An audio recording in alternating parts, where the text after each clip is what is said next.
आप सभी को वसंत पंचमी की हार्दिक शुभकामनाएं। माघ मास के शुक्ल पक्ष की पंचमी के दिन वसंत पंचमी या सरस्वती पूजा पूरे देश में धूमधाम और श्रद्धा के साथ मनाई जाती है। भारतीय पंचांग में 6 ऋतुएं होती हैं। इनमें से वसंत को ऋतुओं का राजा कहा जाता है। वसंत पंचमी के दिन से ही वसंत ऋतु का आरंभ माना जाता है। इस दिन ज्ञान और कला की देवी मां सरस्वती, भगवान विष्णु, कामदेव तथा देवी रति की पूजा का भी विधान है। आज के ही दिन भगवान श्री राम माता शबरी के आश्रम में आए थे। मान्यता है कि वसंत ऋतु में ही देवताओं का विवाह भी हुआ था, इसलिए ये ऋतु सभी ऋतुओं में सबसे महत्वपूर्ण मानी जाती है। आइए आज की इस वीडियो में सुनते हैं वसंत पंचमी के दिन सुनी जाने वाली प्रमुख कथाएं। जिस समय ब्रह्मांड में सृष्टि की रचना हो चुकी थी, परंतु अभी जीवन में शब्द, स्वर, छंद और कला का नितांत अभाव था। चारों ओर एक मौन व्याप्त था। तब देवताओं में भी एक प्रकार का मौन था। अपने भावों की अभिव्यक्ति का कोई साधन ही नहीं था। पृथ्वी पर ऋतुएं तो थीं, पर रस नहीं था। मनुष्य थे, पर अभिव्यक्ति नहीं। हृदय था, पर वाणी नहीं। उसी समय भगवान की लीला ने नया मोड़ लिया और प्रकट हुई वसंत ऋतु, जिसमें अंततः विद्या, वाणी और संगीत की जन्म कथा लिखी जानी थी। एक बार ब्रह्मा जी ने सभी ऋतुओं को बुलाया। शिशिर, हेमंत, वर्षा, शरद और ग्रीष्म वहां उपस्थित हुए। उनके संग वृक्षों, पुष्पों और पवनों के अधिष्ठाता देव भी आए। शिशिर ऋतु ने कहा, हे प्रजापति, मैं पृथ्वी को स्थिर करता हूँ, जीवों की शक्ति को संचित करता हूँ, पर मेरे साथ रूखापन है। ग्रीष्म ऋतु ने भी कहा, हे प्रजापति, मैं तप देता हूँ, बल देता हूँ, पर मेरे साथ ताप भी है।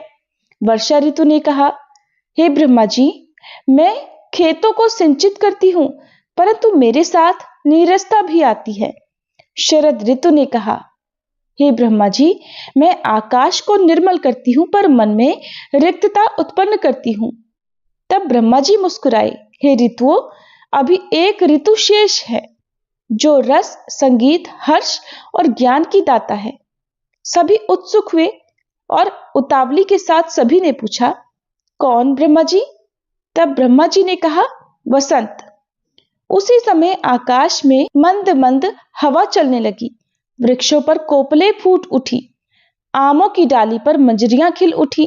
खेतों में पीले सोने जैसा सरसों लहराने लगा। भंवरे मंडराने लगे। कोयल राग छेड़ने लगी। वह वसंत था, ऋतुओं का सौंदर्य, प्रकृति का सौंदर्य, माधुर्य और सृष्टि का संगीत। और उसके आगमन के साथ पृथ्वी जैसे प्रफुल्लित हो उठी। परंतु ब्रह्मा जी जानते थे कि यह लीला अभी पूर्ण नहीं हुई है। अभी वाणी का जन्म तो शेष है। ब्रह्मा जी ने देखा, जीव में भाव तो है, पर भाषा नहीं है। उन्होंने ध्यान लगाया। उनके मन में संकल्प उठा कि जग में विद्या हो, कला हो, संगीत हो, विवेक हो और वाणी भी हो। जैसे ही उनका संकल्प पूरा हुआ, उनके कर कमलों में से एक दिव्य तेज प्रस्फुटित हुआ। उस तेज में वीणा, पुस्तक, अक्षर, कमल और श्वेत ज्योति समाहित थी। देखकर देवताओं में हर्ष छा गया। सभी ऋतुएं भी उत्सुक होकर देखने लगी कि अब आगे क्या होता है। तब उसी तेज में से एक दिव्य स्त्री प्रकट हुई। श्वेत वस्त्र धारण किए, कर में वीणा, दूसरे कर में पुस्तक, धवल कमल पर विराजित, मुखमंडल पर शांति की आभा, दृष्टि में विवेक का तेज। देवताओं ने उनकी स्तुति की।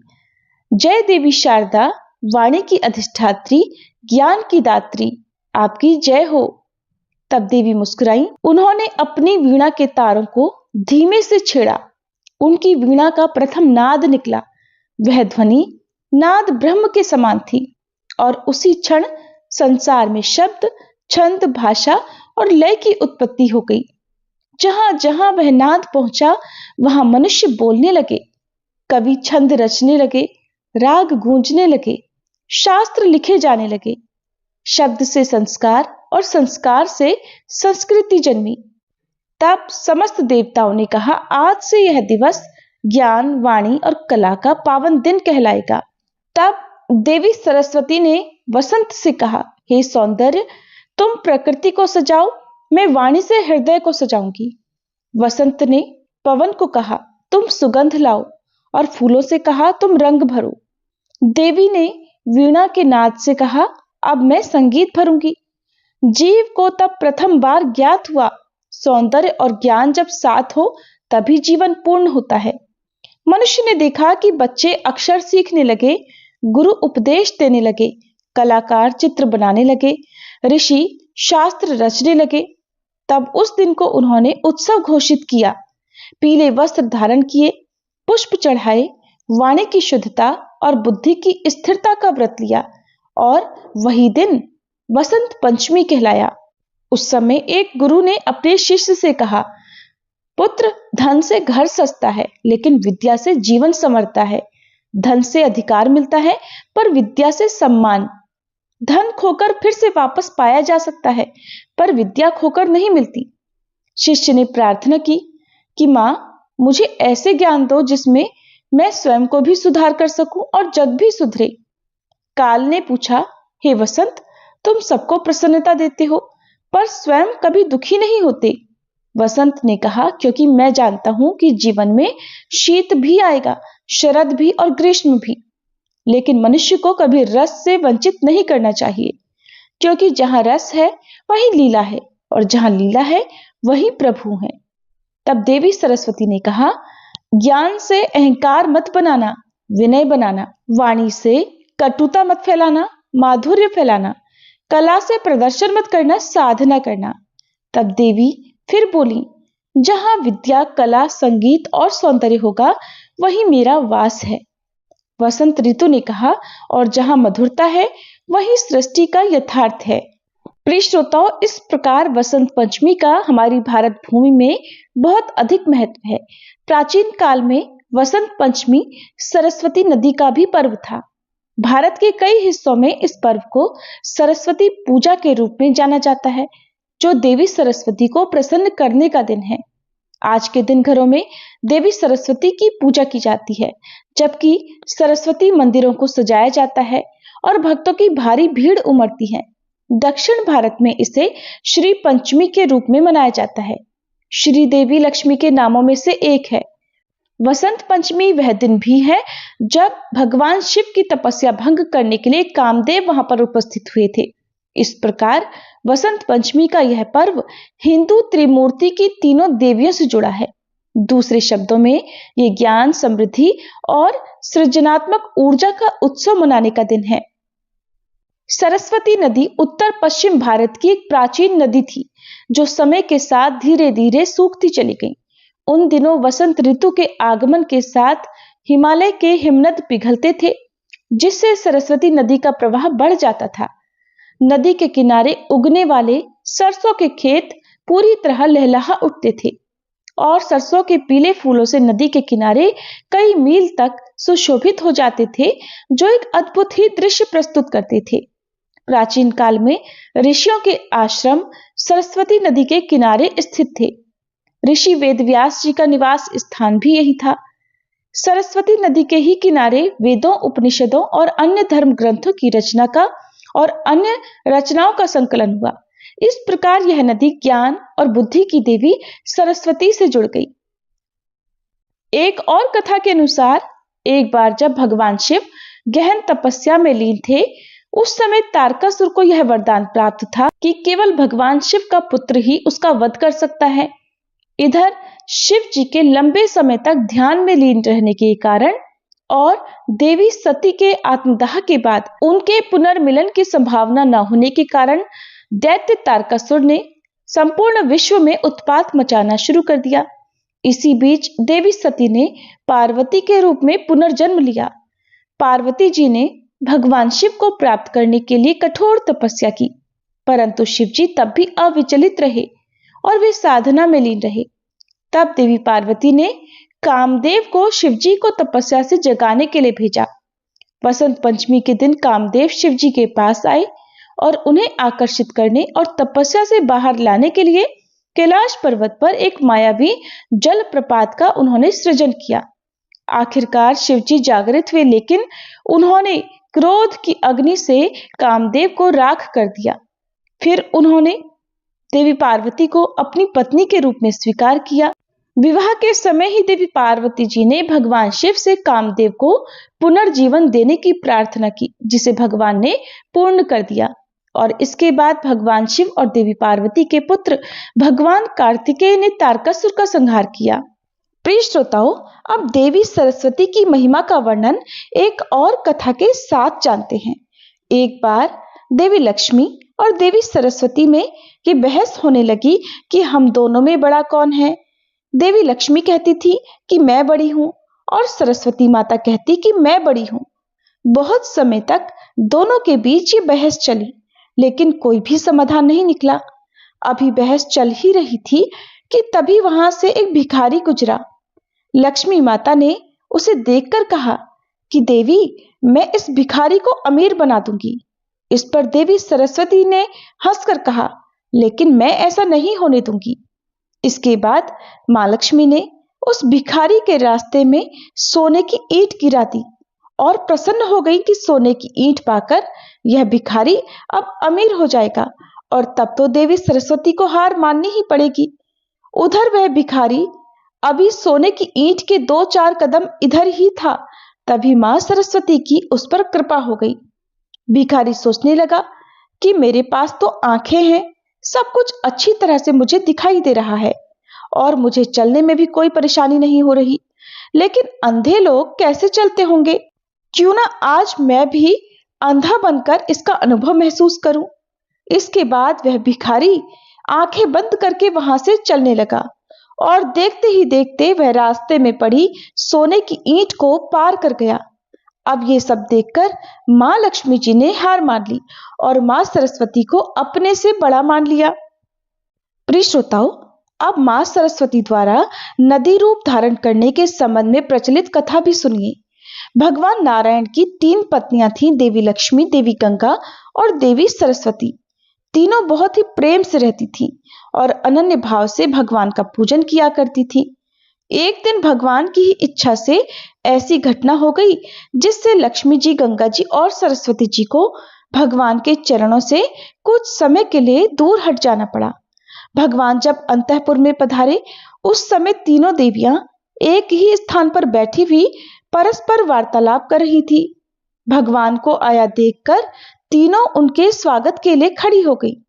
उस समय गंगा जी ने विशेष प्रेम दृष्टि से भगवान की ओर देखा। भगवान ने भी उनकी दृष्टि का उत्तर वैसे ही स्नेहपूर्ण दृष्टि में हंसकर दिया। फिर वे किसी आवश्यकतावश अंतःपुर से बाहर निकल गए। तब देवी सरस्वती जी ने देवी गंगा जी के उस व्यवहार को अनुचित बताकर उनके प्रति आक्षेप किया। गंगा जी ने भी कठोर शब्दों में उनका प्रतिवाद किया। उनका विवाद बढ़ता देखकर लक्ष्मी जी ने दोनों को शांत करने का प्रयास किया।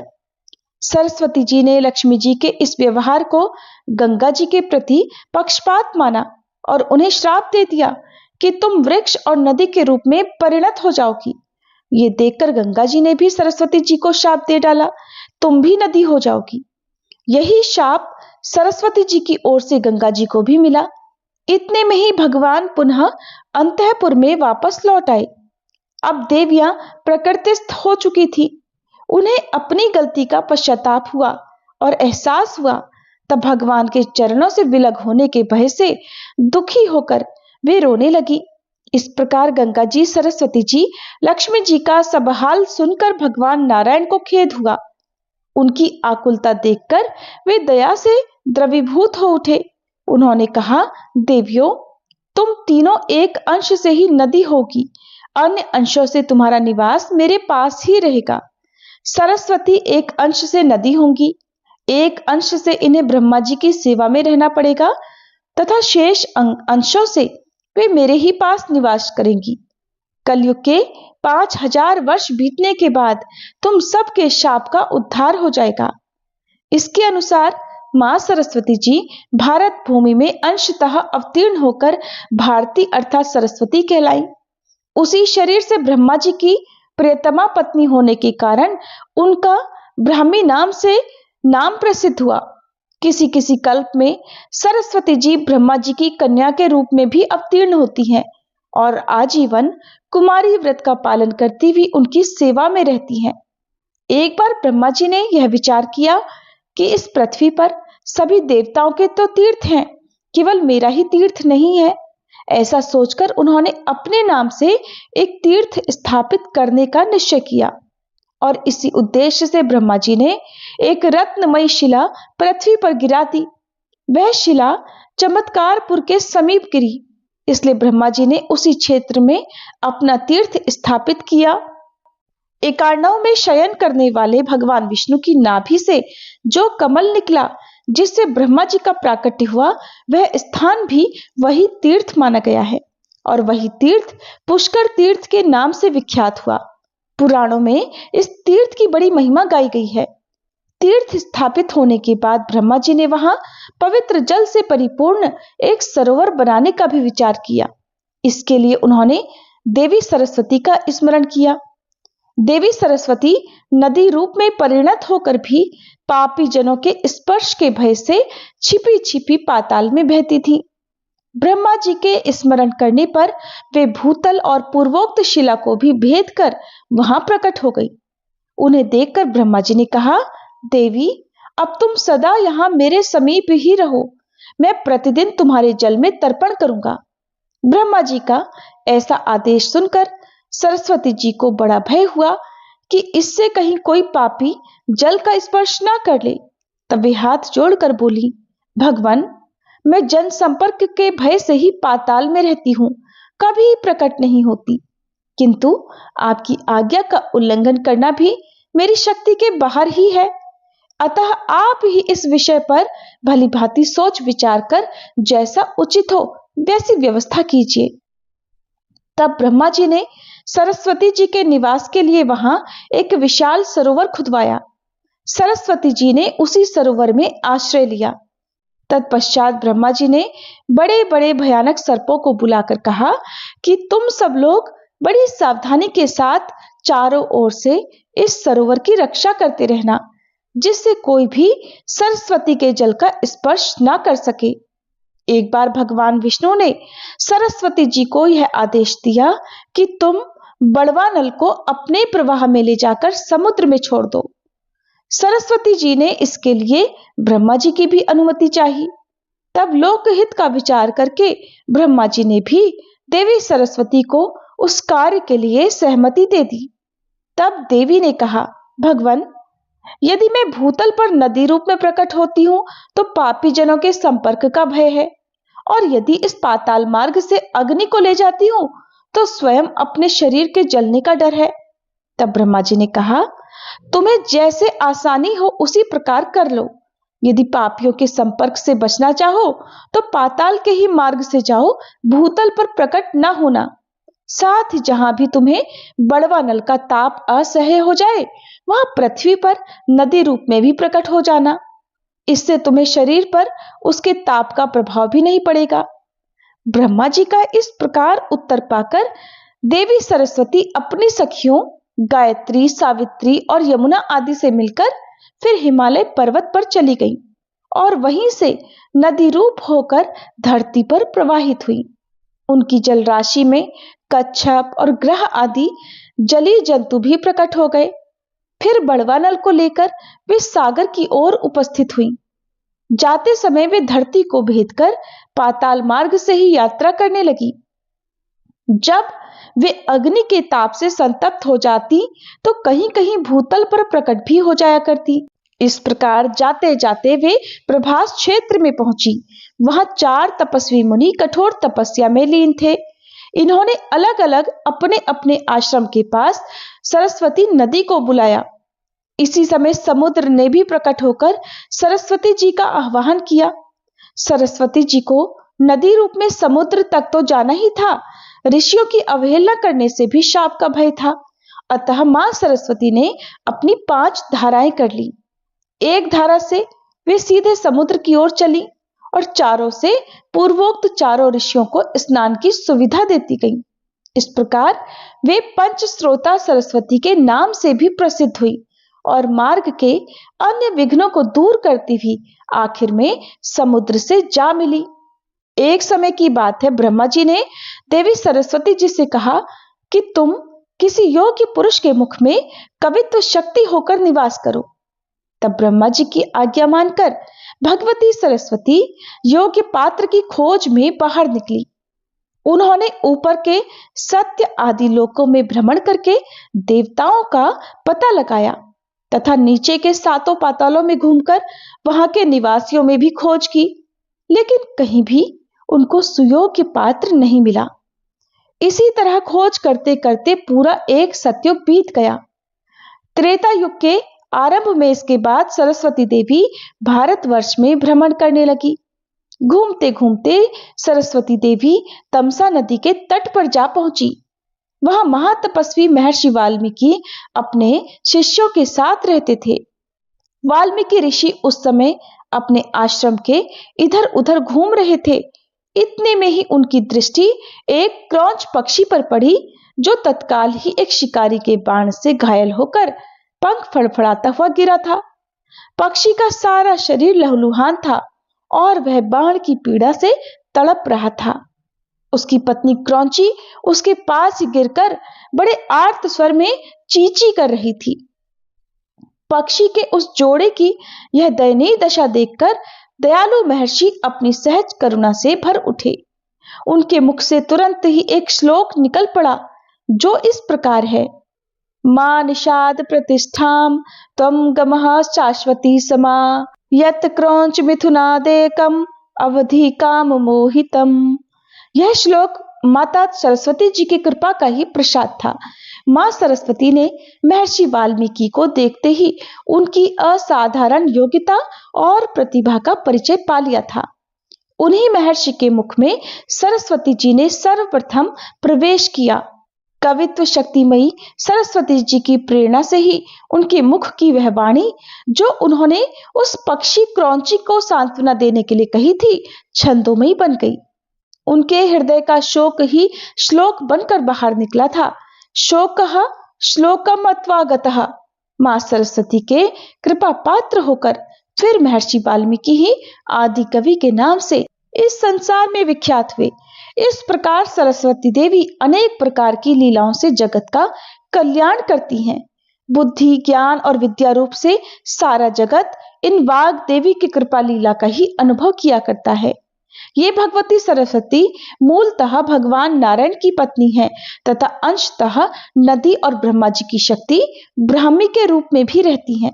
ये मातंगी महाविद्या स्वरूपिणी सरस्वती देवी ही भगवती गौरी के शरीर से प्रकट होकर कौशिकी नाम से प्रसिद्ध हुई और शुंभ निशुंभ आदि असुरों का वध करके इन्होंने ही संसार में सुख शांति की स्थापना की।